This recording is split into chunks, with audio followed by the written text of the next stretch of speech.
Akalar, hammaga salom.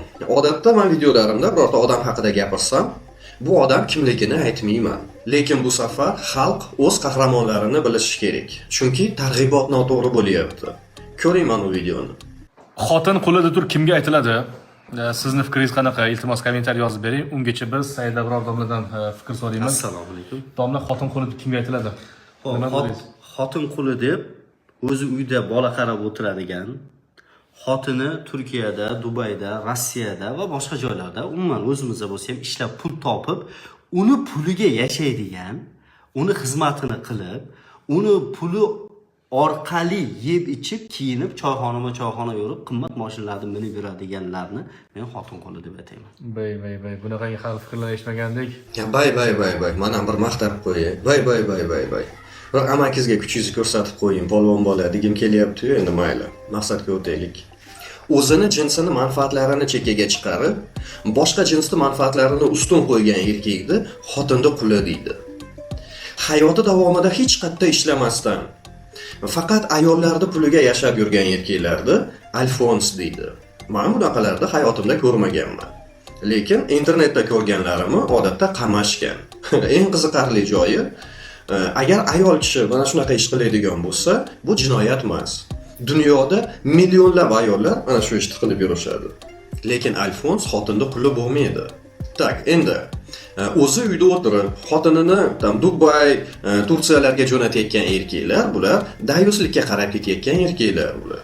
Keyin, to'g'ri, din tomonidan ham, jamiyatimizdagi normalar tomonidan ham erkak kishi oilani ta'minotchisi hisoblanadi. Lekin erkakning boshiga qiyinchilik tushgan paytida xotini ta'minlab tursa oilani, bu normalniy holat. Hech qanaqa erkakni uyaltiradigan joyi yo'q. Chunki oilaga ko'pgina pul topib kelayotgan yoki umuman pul topib kelayotgan odam oila boshi hisoblanmaydi. Pulni qatga sarf qilinishini hal qilayotgan odam oila boshi hisoblanadi.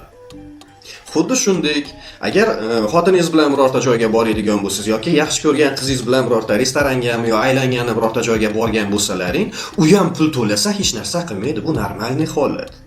Chunki uni ham ishlash huquqi bor. Hech kim unga to'sqinlik qilgan yo'q.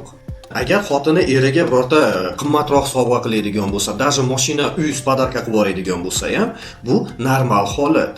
Chunki ikkalasi bir-biri uchun yashashyapti. Agar xotini ko'proq pul topib, oilaga ishlatmaydigan bo'lsa yoki eriga ishlatmaydigan bo'lsa, значит uni boshqa joyda ishlatadigan joylari bor. Yana qaytarib o'taman. O'zini jinsini manfaatlarini chekkaga chiqarib, boshqa jinsni manfaatlarini ustun qo'ygan erkak mana shu xotinning quli bo'ladi. Siz o'zingizni jinsingizni manfaatini din orqali o'rganib tushunib olsangiz, bu juda ham chiroyli bo'ladi. Lekin mana bu domlalardan so'rashni tavsiya qilmayman. Ular bilishmas ekan. Men tushunishim bo'yicha. Endi mana shu narsalarni bilmagan erkak mana bu holatga keladi. Shunchaki xotiniga yaxshi gapirgan, chiroyli muomala qilgan yoki bo'lmasam mashinasini eshigini ochib bergan holatlar bo'lgan bo'lsa, biz bu haqida video chiqargandik yaqinda. Erkak kishi ayoliga eshigini ochib berib turib mashinaga o'tirishga yordam bersa, ba'zi odamlar buni ham xotin qullik deb hisoblar ekanda. Yo'q, biz uchun bunday emas. Aytganimizdek, domlaning o'zining fikrlari bor. Bizning ham fikrimiz bo'ldi. Siz qo'shilasizmi, yo'qmi, iltimos kommentariyada o'zingizning fikringizni yozib qoldirib ketsangiz, xursand bo'ladi. Balkim kimdir bu narsani o'qiydi-yu, o'ziga kerakli xulosalarni olib qoladi. Mana endi o'ylab ko'ring. Boshliq shopiriga, haydovchisiga eshik ochib beradimi yoki haydovchi boshlig'iga eshik ochib beradimi? Shunaqa akalar.